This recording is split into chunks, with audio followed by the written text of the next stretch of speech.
Gazpacho, I promise you it will not last long. I love gazpacho. Do you like gazpacho?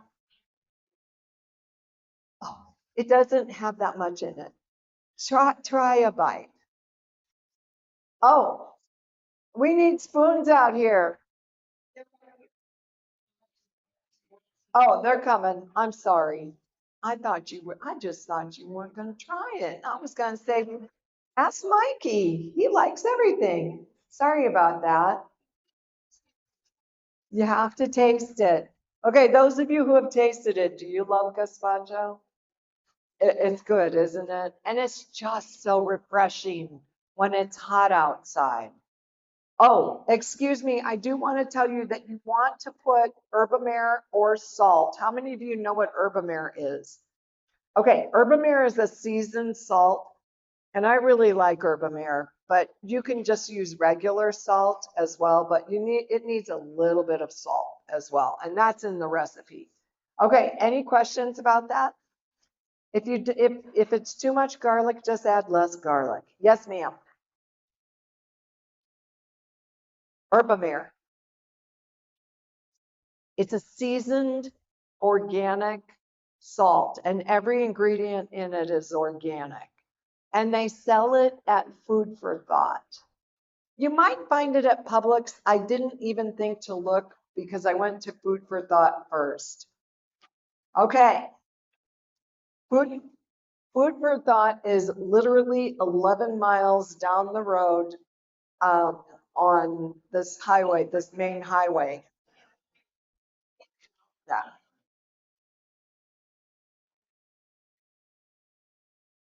It's okay. How many of you know where Don Jose's restaurant is?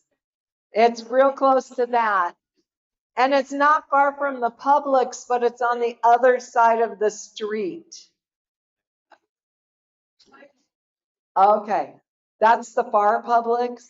Oh, I didn't know that. Okay. Five Guys burgers and fries.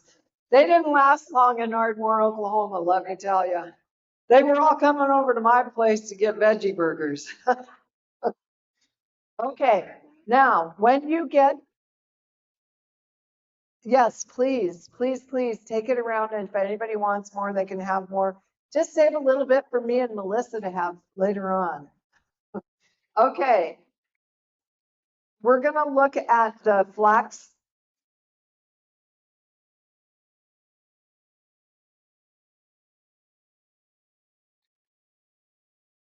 All right, you guys, if you would let me talk right now, I would appreciate it. All right, if you would turn in your cookbook to page 82, we don't really call them Prozac patties. We call them flax and rice croquettes. But the reason we call them Prozac patties is because they have that combination of walnut and flax. Okay. Now, you saw that tofu that we used last night, correct? Yeah, that's the tofu I used in this. Um, And I did not use brown basmati rice. I went and I got jasmine rice. Oh, and honestly, I also used a little fava bean curd. I had never seen fava bean curd before. So I thought, oh, that's interesting. I'm going to try that in this recipe. So what you do is you get your rice cooking, okay? And while your rice is cooking, you saute your onion. And I do not put them in any oil. I just like to saute them till they're caramelized, and they caramelize better if you don't put oil in. Okay, so I just let them cook. Miss Oriana was like, "You better watch these onions." I'm like, "Oh no, those onions are okay." Let them caramelize. All right, so then I'll take and I'll put my tofu in a food processor. But if you don't have a food processor, you can just crumble it up. I have to say that the fava bean curd worked really well too. Okay. All right. So once I have all that done and my rice is done, I grind up my walnuts. And then I put my onions in and I'm putting everything in one bowl. And then when I take the pan that I caramelized the onions in and I put the water and the flaxseed in that pan and let it come to a boil just to get all that extra onion flavor out. And then I just add all my ingredients and I use my hands and stir it up.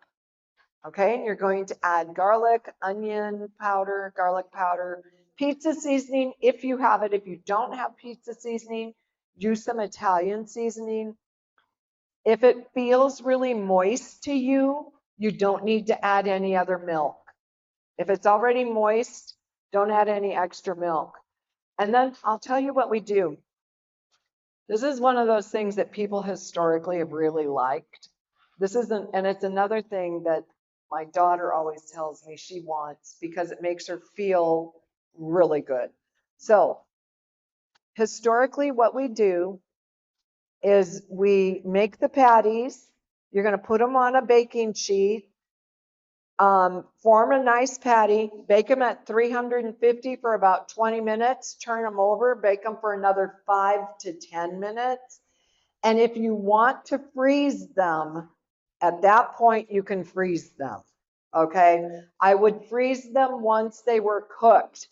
And if I was going to freeze them, I would not cook them fully. I would give them a little wiggle room, okay, so that they wouldn't dry out when you went to fix them then. Okay, everybody with me? Okay, any questions on that? Okay, are you feeling happier? Oh, you don't have yours yet. And oh, you're okay. I promise you, they'll make you feel happy. This is actually one of the things Dr. Nedley recommends in his depression recovery: flax, walnut, soy. That's one of the reasons that we kind of came up with that recipe. Okay, now on top of that, now look, you could put any kind of sauce on that you really wanted to, right? Like it would be good. It would be good with cheesy sauce. It would be good with gravy. You can put whatever you want on it, but I just I don't know. I really like it with the tartar sauce, and that recipe is right below. Okay, is everybody listening? All right, go get yourself some of those Bubby's pickles. We'll just pronounce it the way we want to. They're vinegar free, and you're going to dice them up, and then you're going to do 3/4 of a cup of Vegenaise or your favorite vegan mayonnaise, 3 tablespoons of lemon juice, a half a teaspoon of salt.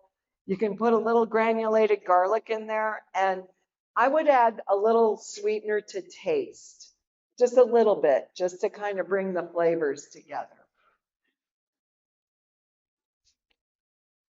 Sweetener, about that tablespoon.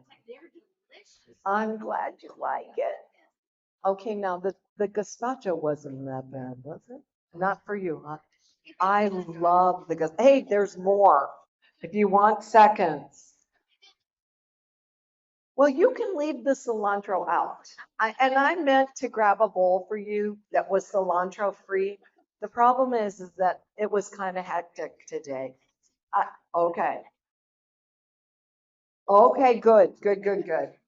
Because you know those everything in there is so good for you. Okay, did everybody get that recipe on the tartar sauce? Okay, all right. Now, here is, you also have something that is not in my cookbook. Well, the salad dressing that's on it is in my cookbook. I just started doing roasted vegetable salads recently because they're kind of fun. And so we'll call that one beets and sweets. Okay. I don't know how it tastes because I've not tried it before. You have just officially become guinea pigs. Okay. You like it? Good. Okay, so let me tell you what I did. Oh, we need 3 plates over here, ladies. Okay. Let me tell you how I made that salad because some of you really like it. I hope you all like it. Is it good? That's good. Well, I told you it wasn't in the cookbook. I'm sorry. No, but the salad dressing is. That's the important part, right? Okay, so, but I'm going to tell you what I did. Okay, do you want to know what I did? Okay, okay. So what we did, uh, what, okay,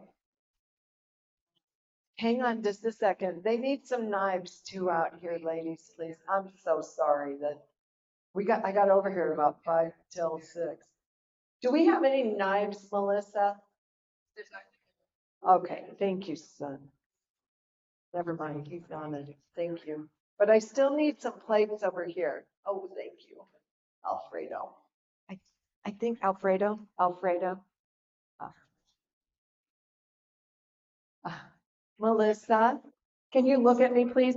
We need a couple plates right here, please. Yes.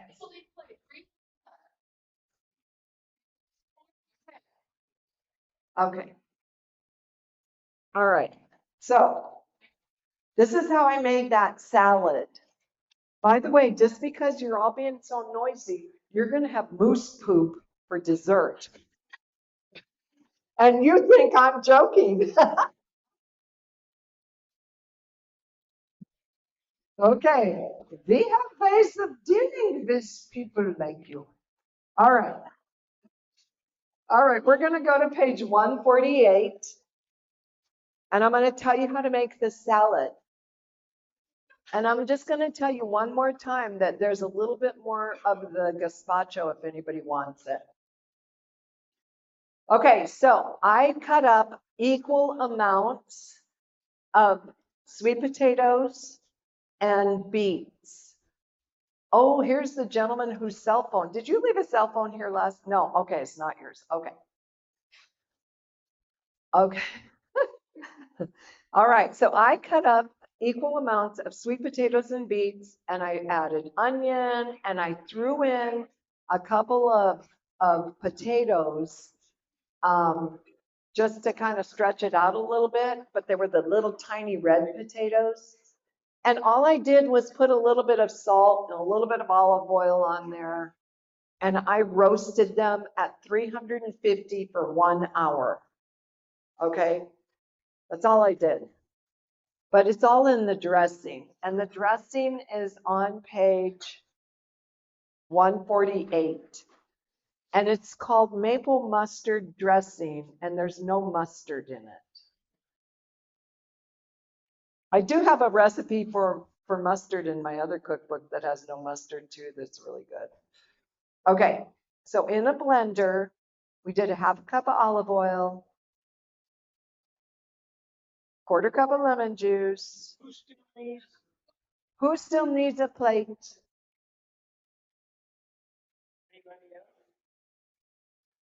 And if you could all do me a favor and turn your cell phones off, that might be a good idea. Okay. Half a teaspoon of salt, a teaspoon of turmeric, 2 cloves of garlic, and you can either put granulated onion or throw a little raw onion in your blender and blend it up. We also put this on spinach salad. It's really good, especially with some roasted walnuts. Um, but I just thought it would be a really good dressing for a roasted salad because I've been kind of experimenting with them. So this is the first time I did it. So I'm glad how many of you like it? Is it okay? Good. All right. Well, I'll have to serve that one at my restaurant. Okay. So you thought I was joking about moose poop. This is one of the things that I've been trying to do a lot lately is low sugar or no sugar desserts. And so one of the things that I have a dear friend who is a Jewish lady from Israel, and she's always bringing me dates stuffed with some kind of nut. And I love it. It's really good. And then I thought, oh, wouldn't this be really good wrapped in chocolate? And guess what? It is. And you're going to get to try it. Um, all right. Do you think we could bring the moose poop out, Melissa? Okay. All right. So, and okay, now I'd like you to raise your hand if you want. Okay, I have about 5 made with carob. The carob didn't melt very well for me. So I have about 5 made with carob. If you want carob, okay. Hey, Melissa, you can differentiate the ones that are carob. Can you bring a couple out here? And if you want carob, raise your hand. Okay, I have about 5. Okay, so 1, 2, 3, 4, 5. Okay, sorry, too late. Okay, so the carob ones are the light colored ones. And I can't promise you on the carob ones because that did not melt well, but I tried. They have peanuts.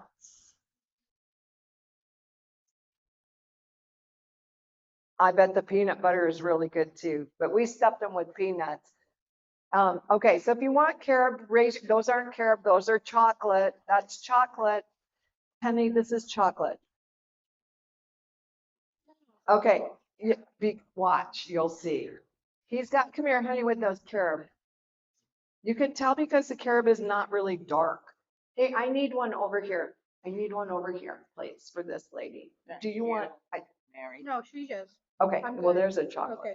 Okay, that is carob. Okay, now you have a bunch of carob customers. Raise your hands again. Pastor wants carob. Okay. Oh, Uncle David wants carob. Honey, Uncle David wants. Okay. So let me tell you how to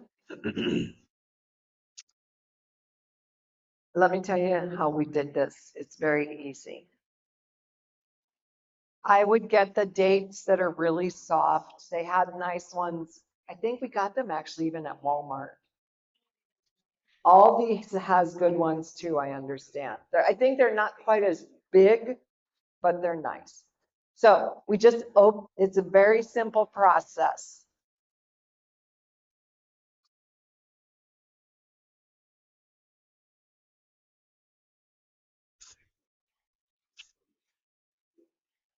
Okay, you're gonna open your dates carefully because sometimes they have mold. I mean, we run into this because we do a lot of dates. So look at them. Look at the inside of your date. If it has mold, it's very black and powdery, and you don't want to eat it, right? Okay, so we just open the date, take the pit out. We don't cut it into 2 halves generally because it'll be harder. We put as many peanuts as we can, and then we squish it together. And we put it on a piece of parchment paper. Okay, and after I have all my dates filled, I melt my chocolate, or the carob did not melt well. I'm gonna let you figure that one out because the chocolate is stevia sweetened. So I melt it for 1 minute and then I stir it really well. If it doesn't completely melt, I do another 10 or 20 seconds at the most because you will ruin all of it if you're not careful. Everybody hear that? Okay. And then I just take and I dip them in there. I just use a spoon generally, try to roll it around a little bit and then put it on my parchment paper. Now I'm going to tell you a secret here. Do not put it in the freezer to solidify. It will oxidize if it hardens too fast, it oxidizes. So put it in your refrigerator. Oh, and before you do that, while it's still melted, your carob or your chocolate is still melted, you might want to put a little flake salt on top. Okay, did everybody hear that? While it's melted. It will not stick if your carob is or your chocolate is already hard. So you do it while it's a little melted. We put a little black flake salt on it tonight that Melissa had a cool black salt. And yeah, it was very cool. Okay. Pardon me? Oh, absolutely. Absolutely. Oh, you're talking to the most anal cook you've ever met in your life. Yes,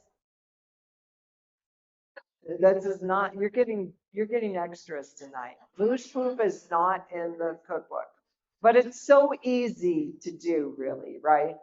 You're just stuffing the date and rolling it around in melted chocolate or carob. When are you opening a restaurant here?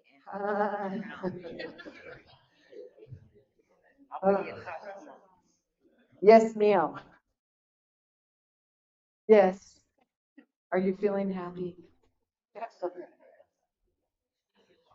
Okay. Any other questions? Yes. What happens is like your chocolate, like the carob already looks like it's oxidized, even when it just melted. That was a little harder melt. You might want, if you're going to use carob, you might want to do the double boiler method. But oxidizing means like it'll turn kind of a whitish color or a real light color. And that happens anytime you're making candy with chocolate. You have to slowly harden it. You don't want to stick it in the freezer. Yeah. Learn that the hard way. Okay, any other questions? All right. So tonight, I want to talk to you about food, teens, hamsters, and behaviors. Um, I want to introduce you to somebody. Maybe you know her, maybe you don't, but I really love what this woman did. And if you're sitting the wrong way, flip your chair around so you don't wrench your back. Okay, so this is, I'm not working. Oh, okay, there we go, got it. All right, so this is Barbara Reed Stitt, and that's her lovely husband. She's passed away, but what she did really was so phenomenal that I just love to share this story. She was a probation officer in the back in the mid 1970s in Ohio. And where she was practicing as a probation officer, they had a 97% recidivism rate. You know what that means, right? Means that their criminals were just going back into crime. In Ardmore, Oklahoma, Carter County, where I live, we have a 97% recidivism rate. I don't know what yours is, but I'm pretty sure it's probably up there too, because it just is that way everywhere. Anyway, Barbara had all kinds of health problems, migraine headaches, fibromyalgia, chronic fatigue. She was a very crabby, irritable person because she didn't feel good. And she went to her doctor and, they were trying to give her pills and, there's some pills that are a little tricky now that they're giving for things like fibromyalgia. And she just didn't want to take them. And so she just kept going, trying to find a doctor that would work with her naturally. And she did finally go to a doctor that had that more of that orientation. And he told her to write a food diary. Anything that goes in your mouth, write it down and bring it back to me in 2 weeks. If it goes in your mouth, write it down. And she brought him back her food diary. And this doctor looked at her and he said, "You have just diagnosed your own problem." He said, "Barbara, this is a recipe for catastrophe health-wise." She said, "Well, I don't know what to do." And he said, "Well, you need to go on a high fiber, low fat diet, Get rid of all the processed foods, quit drinking the pop. He said, that's all got to go. You need to start drinking water. And she did. She followed this regime because she didn't want to take pills. And within several weeks, she was having no more migraine headaches and she was feeling good. And the fibromyalgia kind of went away. And, you know, her energy came back after a month or so. And she went to this doctor and she said, do you think that there's any way that juvenile delinquency has anything to do with diet? And the doctor said, yeah. He said, I'm sure that's true. So she went to a judge and the doctor backed her up. And she asked this judge to allow her to try a little experiment. So if you were a juvenile delinquent, she was your probation officer back in the day, you had to go on a high fiber, low fat, pretty much no sugar diet. They weren't allowed any more Dr. Pepper, Pepsi, Coke, 7-Up, Mountain Dew. They weren't allowed any more ho-hos, ding-dongs, Twinkies, donuts, licorice, candy bars. It all went out the door. And she tracked, like literally, okay, I'm going to tell you a number that I know is low. I want to say it's like way higher than this, but she literally tracked hundreds of kids over the course of 15 years. And at the end of that time, Barbara Reed showed only a 13% recidivism rate. And she said that the kids who went back into crime never really got on the diet. Now, I don't know if any of you know this, and many of you here tonight are Seventh-day Adventists, but there's a man named Terry Moreland in Bakersfield, California, who used to run a prison.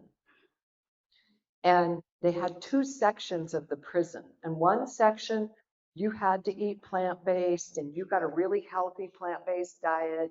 And the other section of the prison, you just got normal, what was normal in the world, right? And when they started out, only three, and they got to choose which section they wanted to go to when it started out. Only 3% of their prisoners wanted to go to the side with the plant-based diet, okay? And by the way, if you went to the plant-based side, you also got Bible studies on a routine basis. But after a while, they discovered that the food on the plant-based side was pretty good. And it turned into 97% went to the plant-based.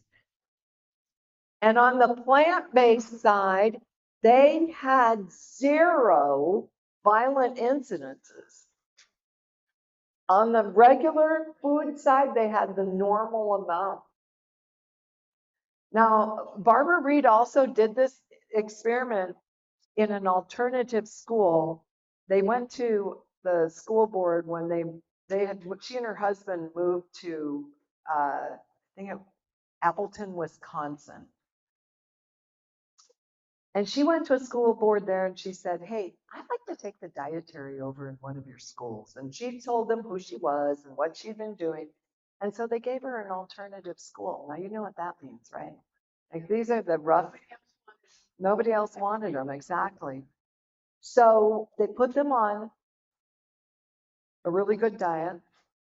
They got rid of all of the junk food machines and this, you know, they got rid of all the pop machines. And, you know, they say they got rid of the pop machines in most schools now, but they replaced it with juice that's high in sugar. So big deal.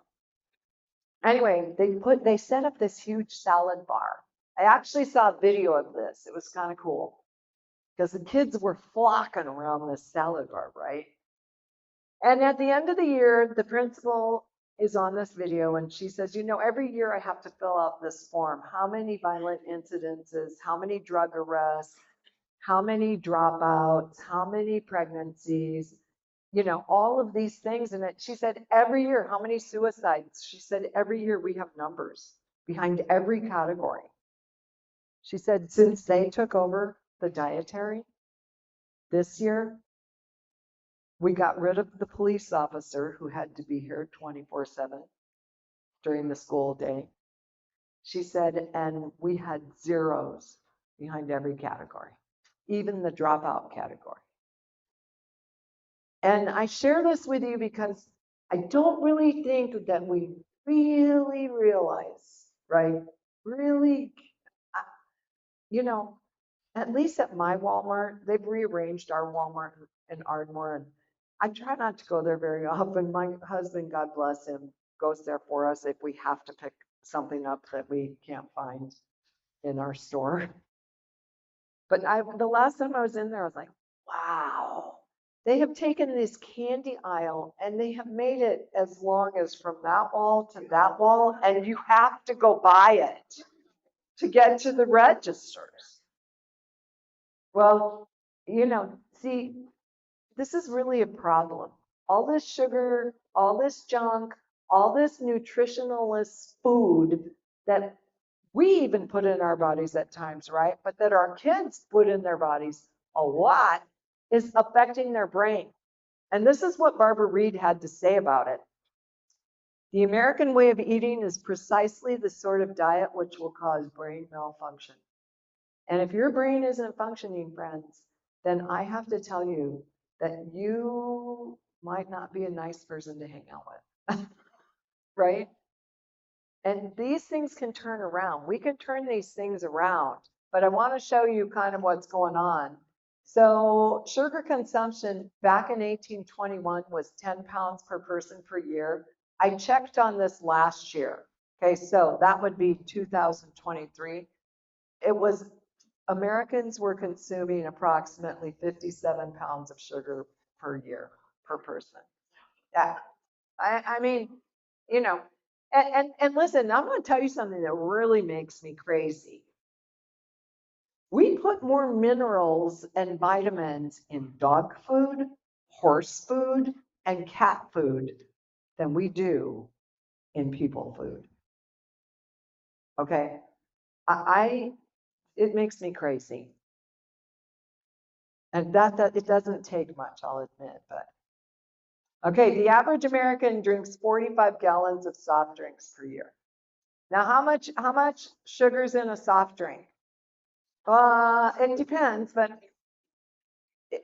yes, there can be up to even, depending on the size of the drink you got, you could consume almost half a cup in some of these big things. All right, come on. So, can you read that for me, Pastor? It's not coming through very well. See, we're trying to go from a Mac to a PC. Can cause or contribute to the following. Thank you. Heart disease, high blood pressure. Are you pushing while I'm pushing? Okay. Chronic inflammation. I mean, if you have arthritis, if you have pain in any of your joints, get rid of the sugar. Eat moose poop. There's no sugar in that. None, because the chocolate chips were sweetened with stevia. The only sugar in the moose poop is what God put in the dates. You know what I'm saying? Joint pain, obesity, diabetes, poor skin quality, fatty liver disease. We talked about this last night. Erectile dysfunction, and depression or Alzheimer's. Do you know that they're calling Alzheimer's now type 3 diabetes? Okay. This is not good. It's not good. So, I don't know if it's my slide. Okay, so how much is too much? Before I do this, I want to tell you Melva's story real quick. Melva works for me, and Melva's like my right-hand woman, okay? She is amazing. But she would come into work with a Dr. Pepper, and I have to own that I would say something. Because Melva's a diabetic. And Finally, she started hiding it in one of these water bottle things, right? So she also was on a drug called Ozempic, right? So every time, 2 days in a row, every week, she would go and she would turn white and she'd go throw up in the bathroom and be in there just like, and I'm like, Melba, you need to go home. I'll be all right. And she told me it's from this drug she's taking, right? So one day, Melba said something to me that really made me crazy. Don't make me crazy. She said, Mary, from now on, I'm going to take my Ozempic shot on Fridays. And I just looked at her and I said, will you give me permission to lecture you for a moment? And she said, go ahead. I said, Melva, this makes no sense to me whatsoever. I said, why don't you get rid of the Dr. Pepper, start eating like I eat, plants and beans for every meal, because beans slow the absorption of blood sugar in your body. And if you eat beans for breakfast, guess what? Even if you don't eat them for lunch, they're still slowing the absorption of blood sugar in your body. They have a rub effect, but I think you should eat them for breakfast and lunch personally. But anyway, I said, Melva, I said, we can reverse your diabetes. If you will let me help you, I will help you. She walks over, takes this thing that I think has water in it, dumps it out. I said, what are you doing? She goes, it's Dr. Pepper. She said, I'm done. I'm done. You're right. Okay, now, unbeknownst to me, because I didn't tell her to do this, unbeknownst to me, she quit taking the Ozempic. This is 6 months ago. Okay. She came to me and she said, about a month into it, she came to me and she said, so I'm off my Ozempic for a month and my blood sugars are in the mid 80s. She said, even on the Ozempic, they weren't that low. She's now off it for 6 months, maintaining blood sugars that are absolutely normal. And she just, her A1C is normal. And her doctor is absolutely amazed, right? Because she's Native American, she gets to go to the doctor for free. And the Chickasaws have great doctors, let me tell you. So she's like happy as can be, right? And I tell her, in fact, she was going to send a picture. I said, you got to take a picture dumping out the Dr. Pepper for me. She had an appointment today. But anyway, I told her, I said, you were using the wrong doctor. Dr. Pepper was not your doctor. Okay? I call it Dr. Poison. I mean, literally, and listen, if you're diabetic, you're scary to me because it's real easy to dump your blood sugar way down. You need to help tell your doctor what you're doing. It's very easy for adult onset diabetics. So you gotta, tell your doctor what you're doing. And if you want to try it this way, just let them know so that they can lower your meds as needed. I had one lady on the third night of class called me and said, now my blood sugar is too low. It was like 70, and that doesn't feel good either. And that was just over the course of 3 nights in class. Now, it doesn't happen that way for everybody. But she said, what do? I said, call your doctor and tell him what you're doing so he'll get you either off the pills or whatever. But I'm telling Melba is like, that's not a miracle, okay? That is not a miracle. That's just eating the way that God created us to eat. He didn't mean for us to drink sugar water, right? That's not a good thing. So how much is too much? Well, women, you get 6 teaspoons a day. This is from the American Heart Association, by the way. What does that tell you? They weighed in on this and they've decided that heart disease has something to do with it, right? 6 teaspoons a day, which is 24 grams. Men, you get 9. Don't ask me why. You can have 9 teaspoons or 36 grams a day, and small children probably should have less than 6 teaspoons a day. So, pardon me? For a small child, I agree, but think about them. Most of the time, they're getting way more than that. All right, so here's 46 different names for added sugar. Yes, honey is sugar and maple syrup is sugar. That's why I tend to want my sugar in my salad dressing. The 6 teaspoons I get, I want that in my salad dressing. Okay. We do make a salad dressing that's sugar free, but all of these are forms of sugar. The worst sugars are corn syrup. When I took over veggies in Ardmore, Oklahoma, there were no, excuse me, there was a case, and I think there was one was already out of the case. So there were 11 gallons of corn syrup on the shelf, and I took over this restaurant. I mean, my husband and I we didn't buy it because they just gave it to us because it was losing so much money. They're like, here, you can have it. And the staff watched in awe as I took all that corn syrup and threw it in the bin outside, the garbage bin. Like, what are you doing? We're not ever using this stuff as long as I'm here. So that's your worst one for sure. Okay. And if you're going to have sugar, Mary Burns' advice is that you mix it with a lot of fiber. Okay. Because what does fiber do? Slows the absorption of sugar in your body. All right, current state of mind.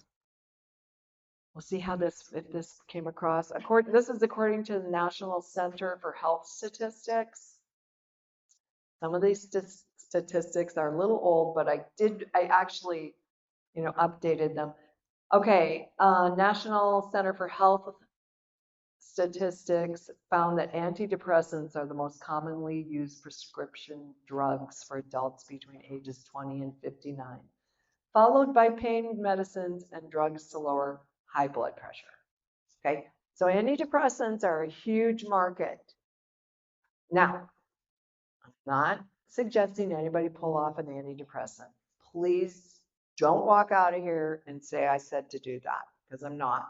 But I do want to tell you something about antidepressants. My sister has taken them most of her life. And so because of that, her psychiatrist got her involved in a study on antidepressants. So she had to go get her blood tested like every 6 weeks, I think it was. She had to tell them what she was eating, what she was drinking, what her activity level was. And this was for a year this went on. And at the end of the year, they called her up and the head doc of the study said, well, he said, I've got good news and I've got bad news. And she said, what's the bad news? And he said, from the looks of all of your statistics, the antidepressants you've been taking have done nothing to help your depression. He said, but the good news is that there are things you could do. She said, okay, what should I do? He said, get rid of the caffeine, quit the alcohol, start going to bed consistently at a decent hour every night, exercise regularly, and you need to get rid of most of that sugar, the sugar level on your diet. My sister was a candyaholic, okay? And he said, if you will follow a regime of a healthy diet, exercise, drink more water, get rid of the caffeine, get rid of the alcohol, he said, we believe that you will be depression free. She is at this point medication free. So it really makes a difference. And you can't just pull off these meds, okay? But you can certainly talk to your doctor about a different way if you're interested in that. I thought it was interesting though that I had been telling her what that doctor told her. I'd been telling her that for years. My sister never didn't have a box of lemon heads, and oh my goodness, and she's an award-winning writer in New York. Okay, she's an amazing person, but she's just struggled, and I really believe that most of the struggle has been dietary because of her diet.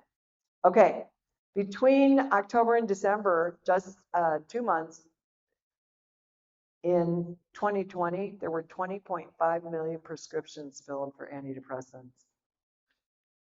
Um, I love Dr. Nedley. He tries to get people off of it. In 2020, there were approximately 14,250,000 prescriptions for Ritalin.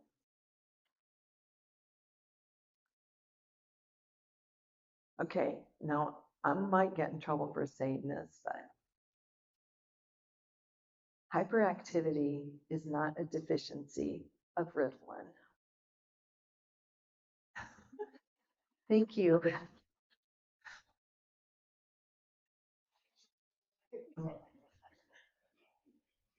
I was in It was in Michigan. I'm trying to think of what city, but that probably doesn't matter.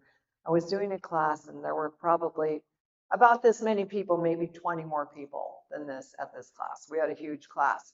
And at the end of this night, people were lined up wanting to talk to me, and this really nice young looking guy came over and stood on my left. Everybody else was kind of coming from the front. He just stood there and I would turn, he'd go, oh, I'll wait. And I kept thinking to myself, that guy is a drug rep. Drug reps are young, they dress well, they have a look, and I can spot them a mile away. Even the women. Anyway, he waited. He stood there for an hour. I kept, no, no, no, no. And then I got this thought in my head, oh, Mary, you're in trouble. I bet he reps Ritalin. I'll bet you anything. I just know it. So finally I turned to him and I said, so how can I help you, sir? And he goes, well, pharmaceutical rep. I said, yeah, I already knew that. And I'm betting that your Ritalin is one of the drugs. And he goes, yes, it is. He said, your statistics are off. He said he gave me this statistic. They're way higher than that. Yeah. He said, I think we do some good. He said, but after I heard your talk tonight, I'm wondering if I maybe should get a different job. I'm like, maybe you could rep broccoli, right? Like, our kids eat the way they're taught to eat. I taught my kids that beets were treats, and after you eat them, you're going to have so much fun looking at the pretty colors in the toilet, right? And they believed me, and they eat them, right? And they love salad. They loved salad as little kids because it trained them to eat that. And I think this Ritalin thing, I don't know. It's a problem for me. I'm sorry.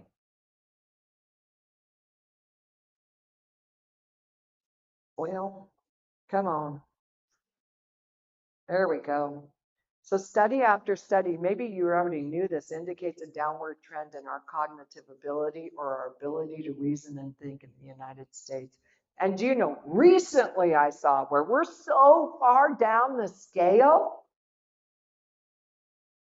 it's embarrassing.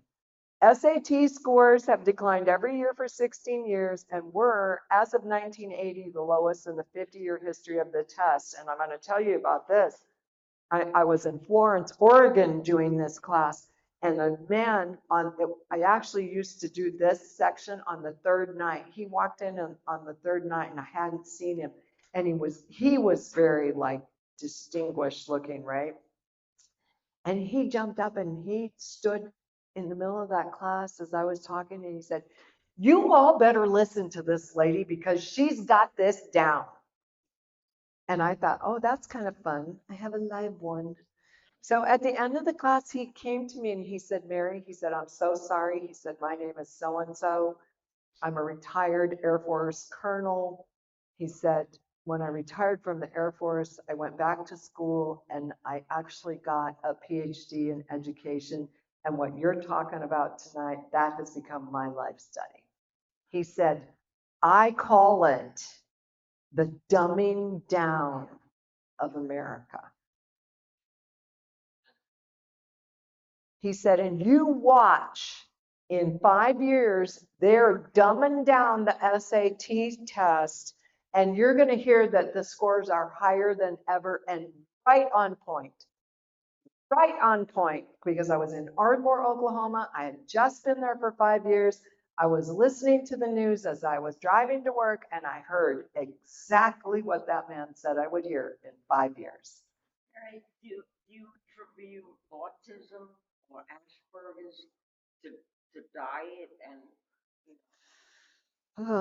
I'm a little, it's a hard question to answer because I could get in trouble.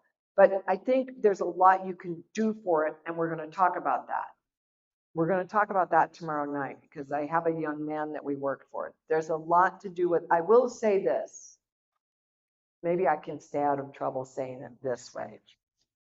Okay, in Rapid City, South Dakota, we were in a strip mall and there was a cardiac surgeon who had his office in that strip mall. And his daughter was severely non-functioning autistic. And he came to me and he said, "I know it was the vaccines." He said, "There is no doubt in my mind, and I will write a newsletter for you if you want me to." And see, when I was a kid, we got 3 vaccines, 3 rounds of each. Okay, now these kids, by the time, I don't know if it's by the time they're 5 or 6, they get 60.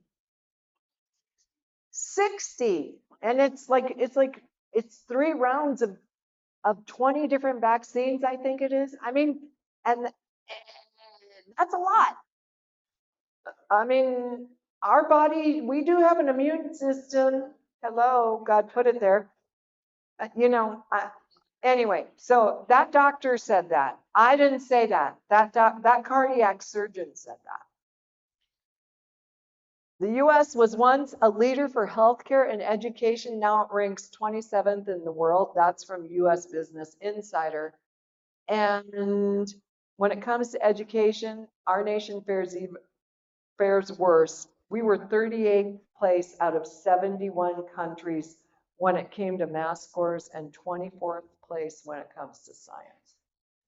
We should be at the top of that. Yes. For example, when my kids got their shots, they didn't give them that many at once, and you go back again. I've seen with my grandkids when I went in there that they have the same where you go back. They give like 6 for that at a time, like 3 in the leg or whatever. And I feel like that's too much shots to be able for the brain to come, to get it. Right. And not only that, like in Europe, they don't do it like that. In Europe, they actually wait till they're older too. They're wanting to give babies vaccines right there in the hospital. And I will own, ugh, remember that I get to leave without any bruises. After my oldest son, my 2 other children were not vaccinated. Yeah, we didn't, we just, that we they didn't. were allowed in school? Yeah. Nobody. I had to fill out a form, but we didn't vaccinate them. Okay, so that's a choice everybody has to make for their own family. I can't make that one for you. All right, so you can just take a little sigh of relief for just a minute. I want to tell you about the hamster portion. Okay. So I had a dear friend who was an elementary school teacher all her life. And one of the things she did for her class was get hamster as a perk. So the kid who tried the hardest, maybe not necessarily did the best, but tried the hardest, got to take the hamster home over the weekend. And she had purchased this hamster, and about a week later, this little hamster that they named Henry gave birth. So now we have a Henrietta and we have 4 baby hamsters, and her class is just thrilled. And my friend's name was Harriet. And in fact, some of you might know her. Her name was Harriet Eccles. So Harriet every day would go in and she'd be counting those babies. And one day there were only 3 baby hamsters. And Harriet came out and said, okay, whoever took the baby hamster out, we need to put it back because it will die. I'm going to leave. I'll be back in 5 minutes. Let's get the baby. She came back in 5 minutes and she counted the hamsters, and there's still only 3. And everybody felt terrible. Well, the next morning when Harriet came in, she lifted up the lid on that hamster cage, and Henrietta's eating her babies. So she put the ham, she's like, oh, we can't let the kids see this. And she put it in the closet. And at the end of the school day, she took that hamster and she put it in her car and she drove to the pet store and she set it down in front of the man at the pet store and said, you sold me a cannibal. He said, excuse me, what do you mean? She gave birth. We thought it was a he, but she gave birth and now she's eating her babies. You sold me a cannibal. He said, ma'am, you created a cannibal. Harriet said, sir, I'm a vegetarian. He said, ma'am, what are you feeding the hamster? And she said, well, hamster food. He said, ma'am, what are you feeding the hamster besides hamster food? So Harriet got to thinking, she said, she really loves potato chips. And the kids love to share their Pop-Tarts in the morning with her. And yeah, she likes peanut butter and jelly on white bread real well. And he's shaking his head. He said, ma'am, you created a cannibal. And Harriet said, I don't understand. And he said, this is a complex organism.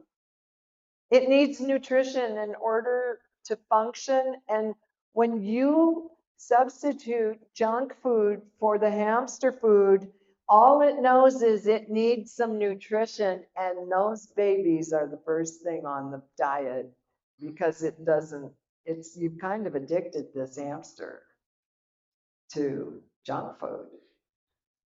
Harriet just felt so bad. She said, well, we'll stop that. And he said, come back here.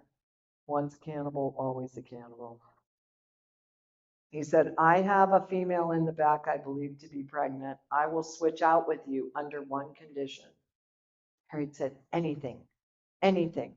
He said, put a sign on this cage that says, do not feed me junk. Now, I have a question for you.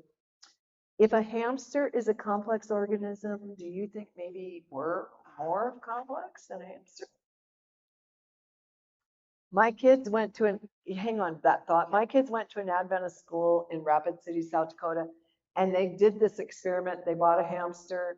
They bought 2 hamsters. This class was a class kind of thing. They fed one hamster like carrots, broccoli, and hamster food, and all the fruits and veggies it would eat. And they fed the other hamster junk food. And at the end of this, like, I don't know how long it was, months or whatever, they got a little whiskey.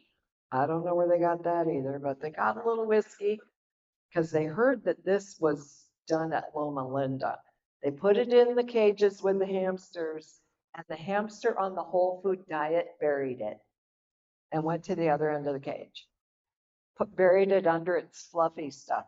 The hamster on the junk food diet became an alcoholic. And they had to take it out of there because it probably would have killed itself. Now, Barbara Reed's husband all reports on that in his book called Beating the Food Giants. It's an old book, but he talks about that experiment that they did at Loma Linda. And the kids when my kids in their school did this, these kids were like, and one of my favorite authors says, drunkards are made at the table, right?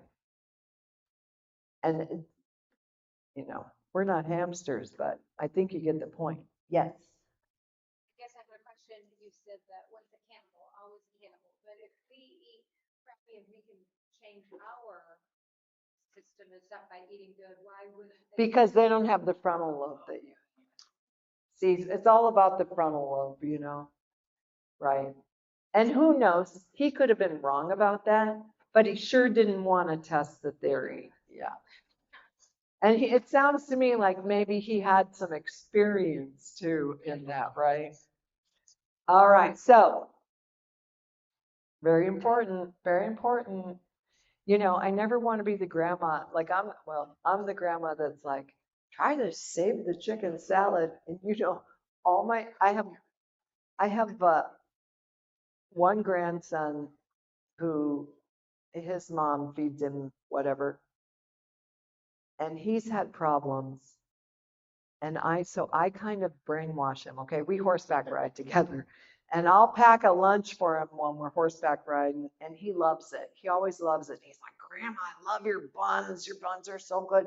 And this chicken salad, it's like, just send it home with my mom. I want it for lunch at school.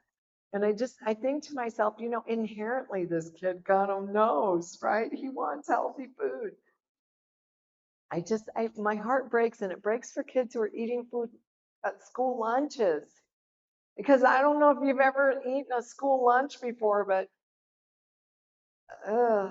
yeah, it's kind of sad. All right, so we're going to look at how to read a label here real quick. All right, so, and you probably already know this, but I just want you to note something.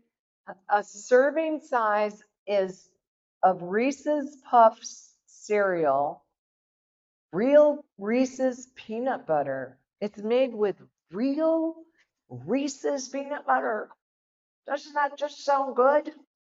Okay, well, the nutrition facts always look at the serving size, all right? There's 3/4 of a cup. How many of your kids ever were satisfied with 3/4 of a cup of cereal? No.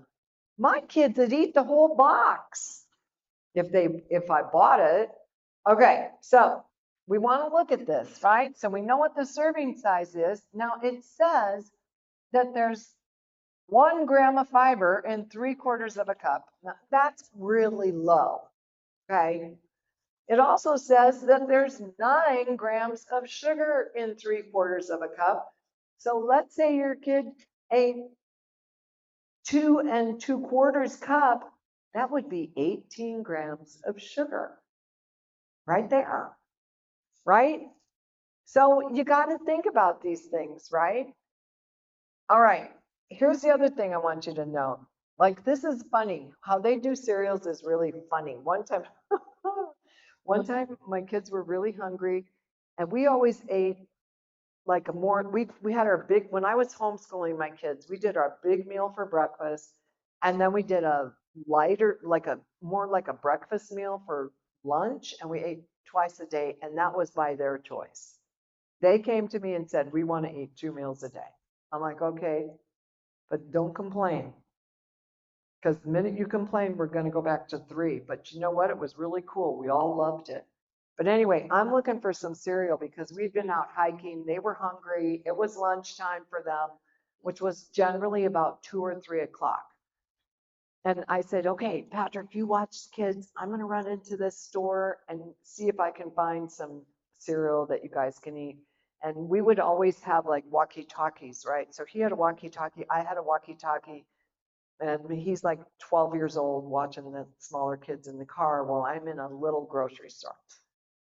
15 minutes later, Mom, are you coming? I'm trying to find a cereal in here you can eat. Another 15 minutes, Mom, we're really hungry. I'm trying to find a cereal that you guys can eat. There wasn't a single box of cereal in there that would have fed my kids. And granted, it's a small store, but it was a full-on grocery store. There was nothing in there. They were finally like, Mom, just come on.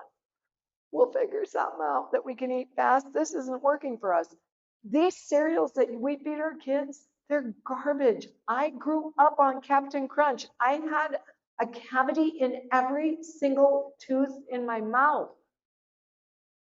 You know, this isn't really a good way to start your day.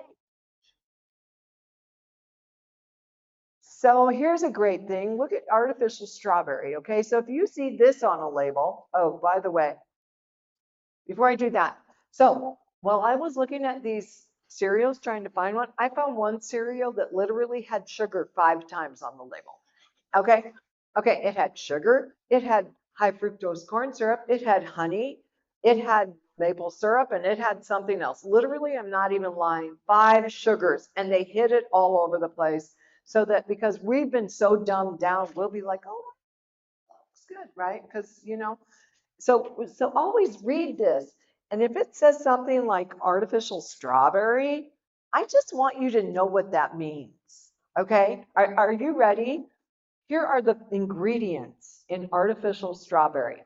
Amyl acetate, amyl butyrate, amyl valerate, anethol, anisole formate, benzyl acetate, benzyl isobutyric, butyric acid, cinnamyl isobutyric, cinnamyl valerate, cognac essential oil, diacetyl, dipropyl ketone, ethyl acetate, ethyl amyl ketone, ethyl butyrate, ethyl cinnamate, ethyl heptanate, ethyl heptalate, ethyl lactate, ethyl methylphenol something date, ethyl nitrate, ethyl proportionate, ethyl valerate, heliotropin, hydroxy-2-butanone, ainon, isobutyl anthrolate, isobutyl butyrate, lemon essential oil, maltol, 4-methyl-lactophenone, methyl anthrolate, methyl benzoate, methyl cinnamate, methyl heptine carbonate, methyl naphthol ketone, methyl salicylate, mint essential oil, neroli essential oil, nerolin, neryl isobutyric, orris butter, phenyl alcohol, rose rum ether, Y-undolactone, vanillin, and solvent.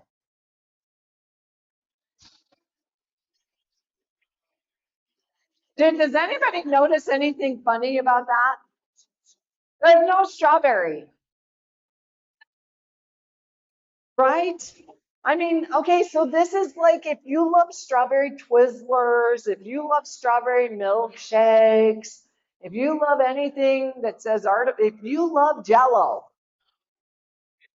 okay, listen, this to me is a problem.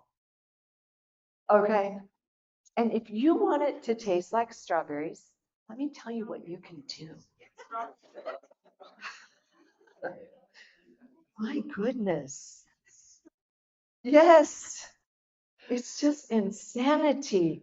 Sometimes I wonder if the angels up there are like this. You're sure they're going to come up here?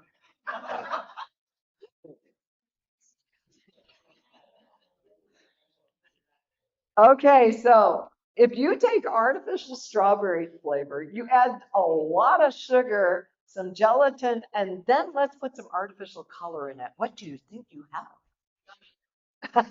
Yes, gummies or Jello. And by the way, if you're on a soft or a liquid diet and you're in the hospital, guess what they're going to feed you? It's called job security. Goodness. And by the way, if you don't like your hair color, do you know what these kids, they use Jello. And it's like semi-permanent. My nephew, I called him Neon John for a while, right? Because he got himself some blue Jello and he dyed his hair, so I called him Neon John. And I thought to myself when I looked at that kid's hair, I thought, I wonder what your stomach looks like. I mean, and look, I don't want to ruin anything for anybody, but I really just want you to get this, okay? Good health is a treasure, and what's more, it's free. If sought for and guarded, quite healthy you'll be. Okay, hang on, Uncle David. Somebody had their hand. Gelatin, because it's got gelatin in it. So I ordered some health store. What do you think the first ingredient was? Sugar. Yeah. Gelatin, but it's nothing but sugar. Well, right. So was this. That's nothing but sugar.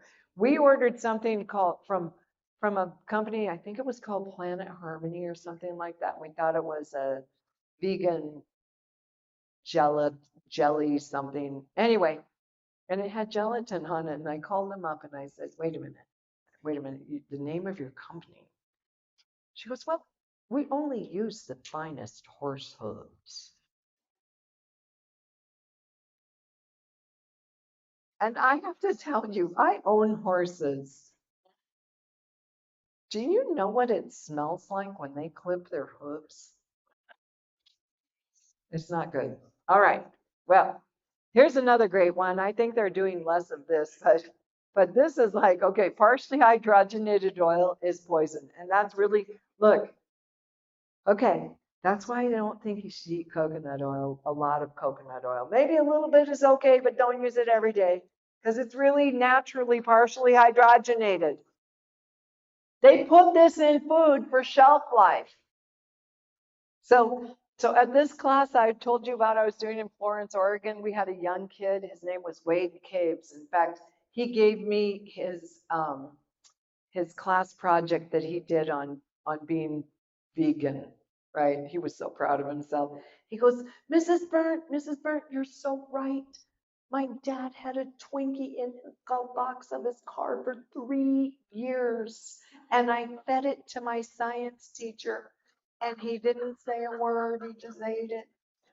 Said it just looked like brand new. Okay, so this is loaded with hydrogenated oil, okay? They deep fry this in hydrogenated oil, and this has got hydrogenated oil, and I'm not exactly certain what that part is. I think it might have a little bit of meat in there, but I'm sure there's other things. But I want you to watch this. This is April. That's April. That's 94 days later. Same Happy Meal. Okay, there it is, brand spanking new, and there it is, 94 days later. What do you see? What do you notice about that? There's no mold. There's no mold. If you would take an apple and set it out on your counter for 94 days, it's not gonna be too good to eat, right? I mean, it breaks down. We need to eat food that breaks down. This stuff does not break down. It's, in fact, um, there's a couple scientists up at Weimar, and one of them told me, he said, hydrogenated oil is basically one step away from plastic. And P.S., Chippy and Skip, Jiffy and Skippy. That's how they get them to be that texture. They add hydrogenated oil to it. So, rut roam. Okay, who knows what that is? If you see that on a label, what's carmine and cochineal? Amen, brother. That's the bug right there. That is a cochineal beetle. We are so weird. I am sure that those angels are up there just going, I don't know, Lord. This is kind of scary. That literally is what makes a lot of food red now. I was a great fan of, especially if I was driving a long distance and I would get kind of tired, I would go into the gas station and I would buy a bottle of ruby red grapefruit juice. The label says 100% fruit. So one day I'm walking in to get a little refreshing, and I hear this little voice in my head say, "You've never read that label." And I was like, "Sure, it says 100%. You've never read that label." I thought maybe I should read that label. And I picked it up, and much to my chagrin, what was making my ruby red grapefruit juice red was cochineal. Yes, I was drinking dead bugs. This is not this. I was not happy about this. I never drank another ruby red grapefruit juice again unless I squeezed it myself. Yes.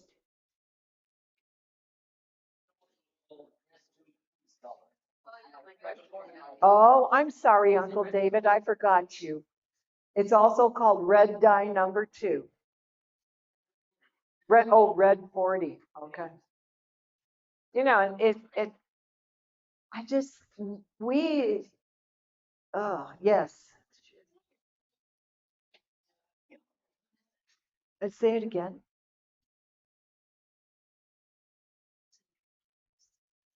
Oh, oh, she's wondering if that's what's in red lipstick. That is a really good question. Nobody's ever asked that one before. I'm going to find out.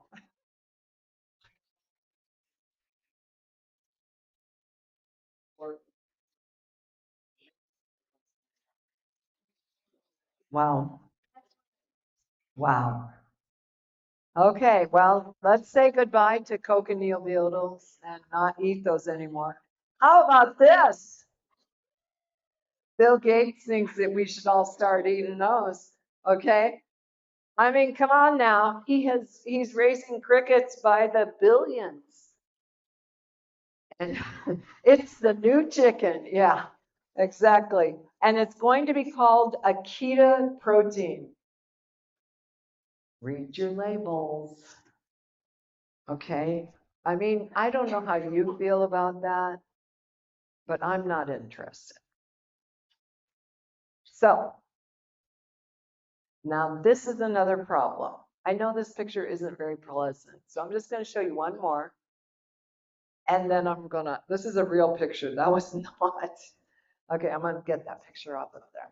So, this is why I think you should eat nothing but organic corn. Now, listen, there are some things that we don't put organic in our salad bar. We just can't afford to. But there are some things I will never eat that are not organic. That would include corn, soy. I really prefer my tomatoes organic, and I really prefer my wheat organic or non-genetically modified for sure. Okay, but I will. If there's corn in my salad bar, it is always organic. If we serve you something with soy, it is always organic. And I prefer to do mostly organic, and we do, for the most part, do that. And here's why the corn is important. So Monsanto developed a genetically modified ingredient and they got it from, this man went ballistic on me at a class for saying this. Please don't go ballistic on me because I will just go pull the paper they pulled bacteria from the soil, and somehow when the bugs eat this corn now, that causes like an explosion in their gut. Okay. And I have met more than one person who can't eat corn because how it makes their stomach feel. And then, like, people already have problems with their gut because they've been doing so many ibuprofens and other things that really, really ruin the lining of your gut. So I worry, I don't know this is fact, but I worry that what it is doing to the insects could accumulate in our gut.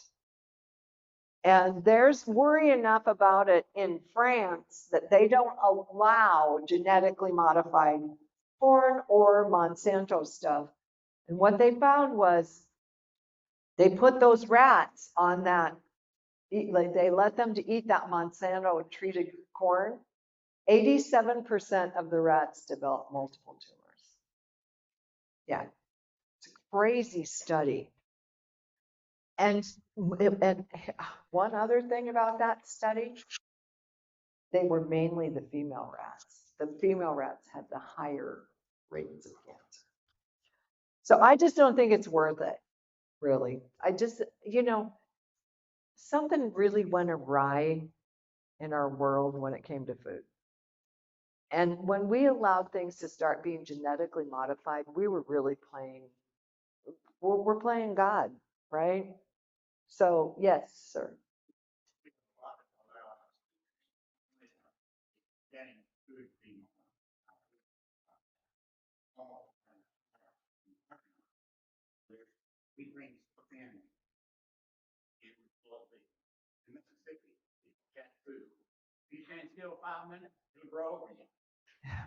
Yeah, well,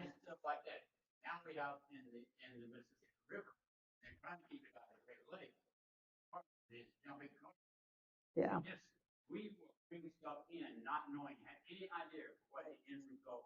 right.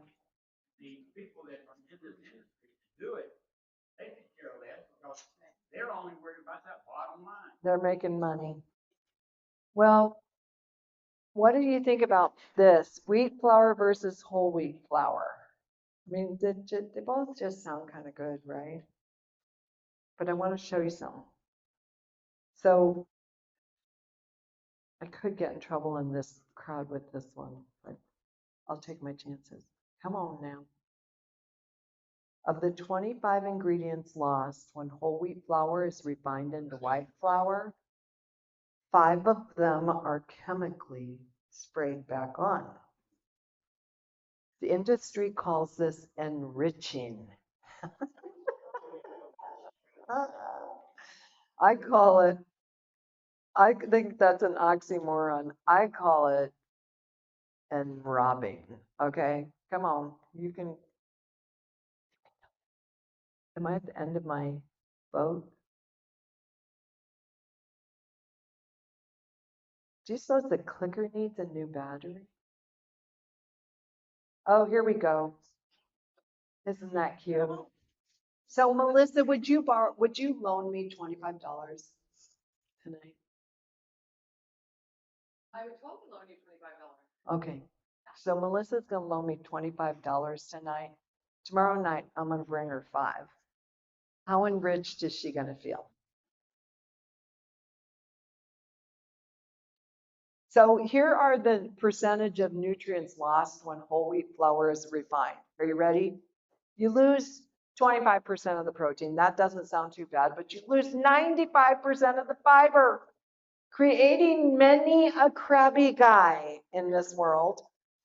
Calcium over half, iron over 3/4, phosphorus over almost 3/4, potassium and zinc 3/4, over half of the copper, over 3/4 of the manganese, the selenium, all of these things.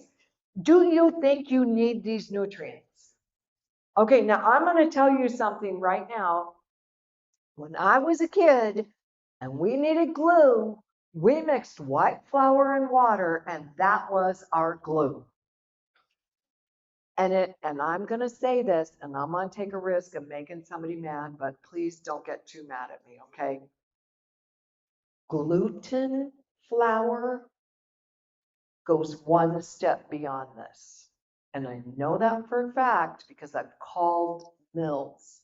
Said, what, how do you get gluten flour? Oh, we do one more process after white flour. Okay. If it's gluten, gluten, glue, right? Just, I'm just saying, think about it. I think we might eat a little too much of that processed stuff, but there's good news. Would you like to hear the good news? Okay. So I'm going to tell you about one of my sons tonight, and I'm going to tell you about another one of my sons tomorrow night. My son Max,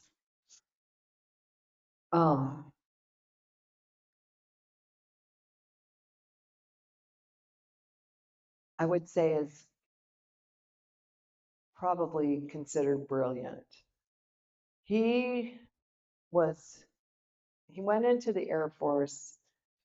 A friend of ours from Rapid City, South Dakota, followed us to Michigan. She didn't do it on purpose, but she was one of those people who try to get you to join the Air Force. She was She was a recruiter, thank you. And she was Seventh-day Adventist, and I could have really got after that lady because she recruited my son. And she said, Max, you're so smart. You could be a linguist and you wouldn't have to work on Sabbath. So Max went into the Air Force and he chose Mandarin Chinese. And when they literally in a year and a half learn what you would learn in like double that time if you went to China to learn it, right? And the minute he walked into the room, the only thing he could speak was Chinese. They wouldn't let them speak anything else, so they had to speak Chinese. And my son just was whipping through this, right? And one day he called me up and he said, Mom, I want to tell you what my teacher said to me today. And I said, oh, what was that? And he said, she looked at me and said, Gucci Pen. That was his name in the Chinese class. Gucci Pen. It's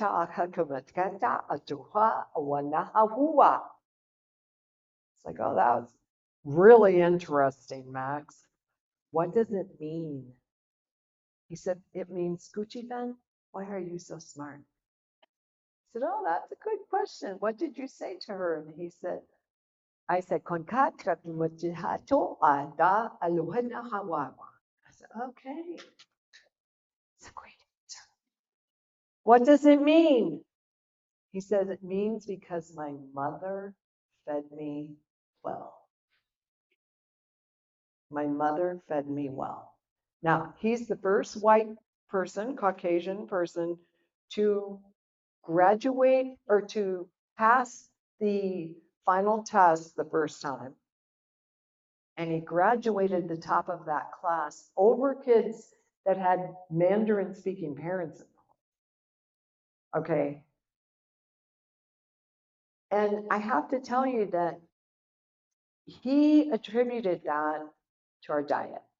And I don't know that a Mother's Day or a birthday ever went by when he didn't say, Mom, I know that was a lot of work, but I just want you to know how much I appreciate how you fed us and how much you cared about what we ate, because I really feel like it's made a huge difference in my life.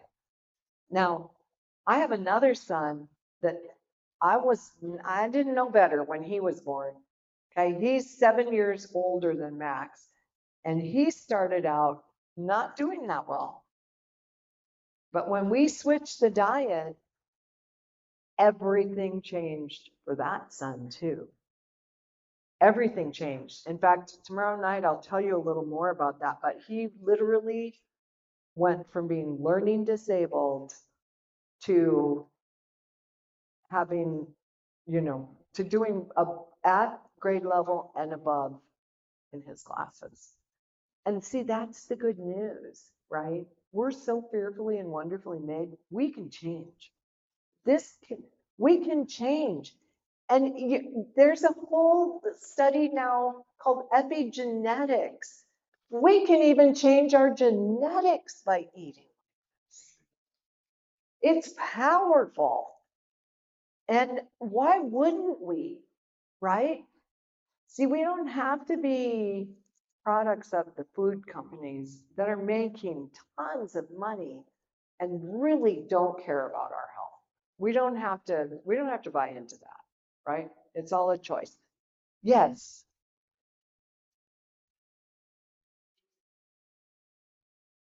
It's interesting. I don't know about the peanut allergies, but I think it all has to do with our immune function, right? To a huge degree. But I will tell you, I think a lot of the gluten allergies, I wonder if it's just an allergy to more the glyphosates that are sprayed on. And that's an interesting question. And I'll tell you, this one day in my store, I had probably 5 people lined up to pay. And this one lady's talking to me, and there's a lady behind her. And this lady said, Mary, I'm so grateful that I came here. She said, I had gone to my doctor and they tested me for celiac and I was negative. She said, my doctor told me I could eat gluten. She said, but my gut still hurt. And you looked at me and you said, why wouldn't you try gluten-free? Maybe that'll help. She said, right on.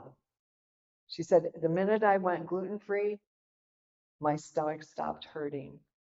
Now, she didn't have celiac, but it hurt. And the lady behind her is going, wow, that's exactly the same thing that happened to me. I was told I didn't have celiac, and Mary was like, go gluten free, try it. I mean, you know what I'm saying? So if you have stomach problems, you might try it because, and a lot of us, I think a lot of people, I have a young lady that used to work for me. She couldn't eat anything without her stomach hurting. But she'd spent probably, she was 18 to 24 when she worked for me. I'll bet she spent that whole period of her life eating ibuprofen every other day at least. And she had just really messed up her gut. And so, I mean, some of it has to do with our immune function, some of it has to do with the food. And I just tell people, why not try? It's easy to go gluten free these days, you know? Yes.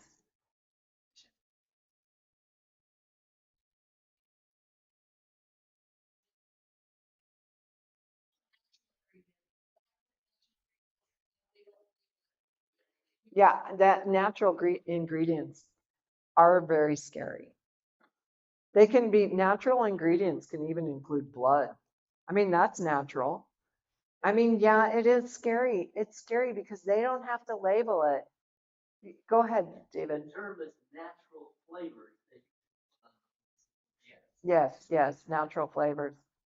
So I called, okay, so I called a company once. It was one of the spaghetti companies that makes spaghetti sauce. And I said, you have natural flavors on this label. I said, does that mean there's blood in this? I said, I just want to know. And the lady said, we don't answer that question. And I was like, why? And she said, well, it's a trade secret. Our ingredients of natural flavors are a trade secret. So we don't have to tell. I was like, oh, okay, well, mental note, don't buy this product anymore. Yes. Yes.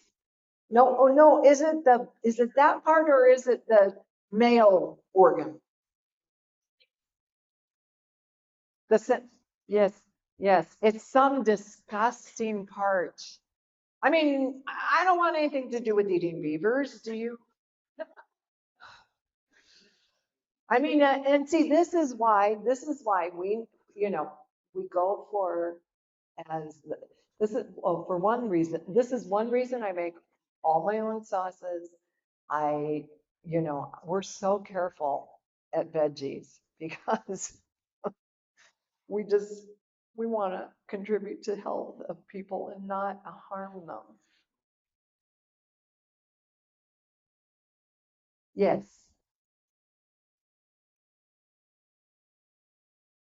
yes.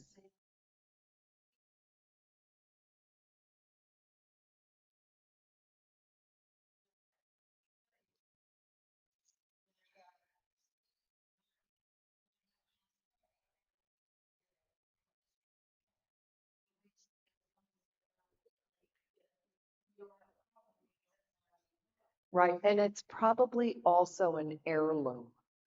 There's a company out there, and I'll try to remember the name of it for you tomorrow, but I can't, I have to think about that, the name of it. But they use heirloom flour, and it says right on their bag that there are even people with celiac who are able to eat that product because it's an heirloom and it's not been modified, it's not been, glyphosated, it's organic.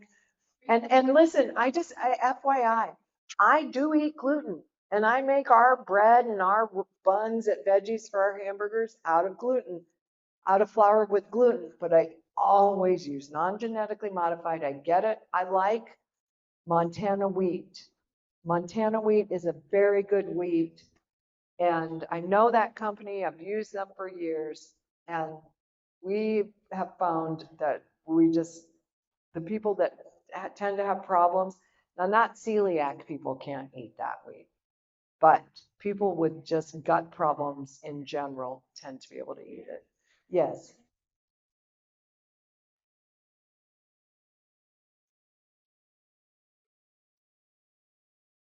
don't think so. I'll have to check into that. But that might be where that one product is coming from. I just can't, the name of it is right on my Sunrise Flour Mill. And I think they are from Minnesota.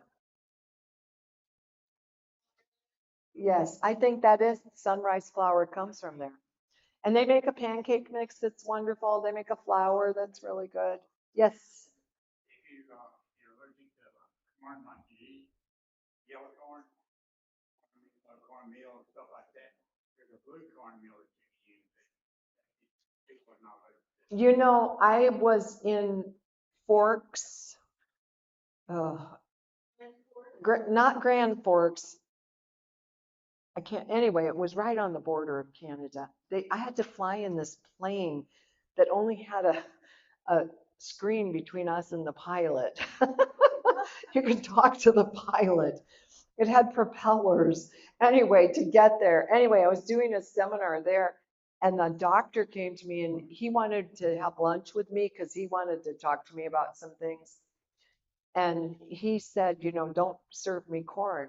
And I said, have you tried organic corn? And he said, no. He said, but I can't eat corn. It really makes me sick to my stomach. I said, well, would you try organic corn?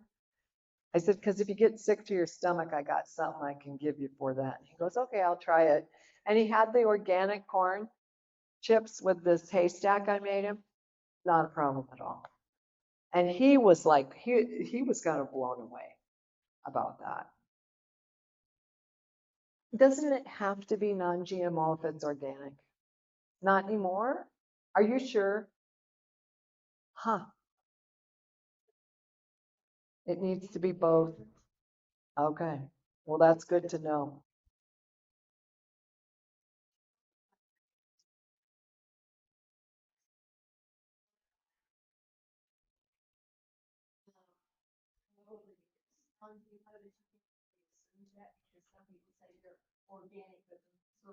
Right. And you all know the non-GMO sticker, right? I look for that on everything. Yes. Okay, I have one over here and then one over here. And then I'm going to go home and go to bed. Because that's one of, somebody back here had a question? Okay, go ahead.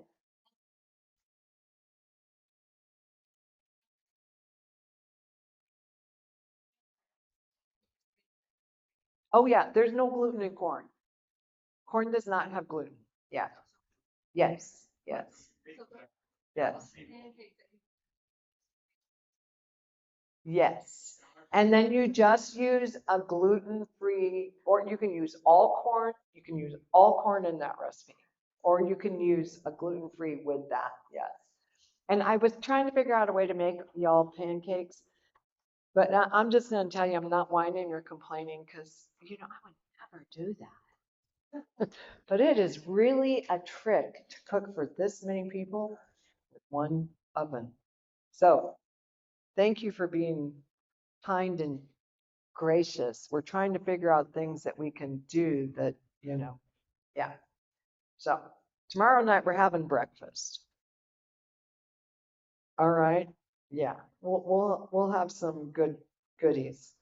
Okay. So have a great evening. Read your labels.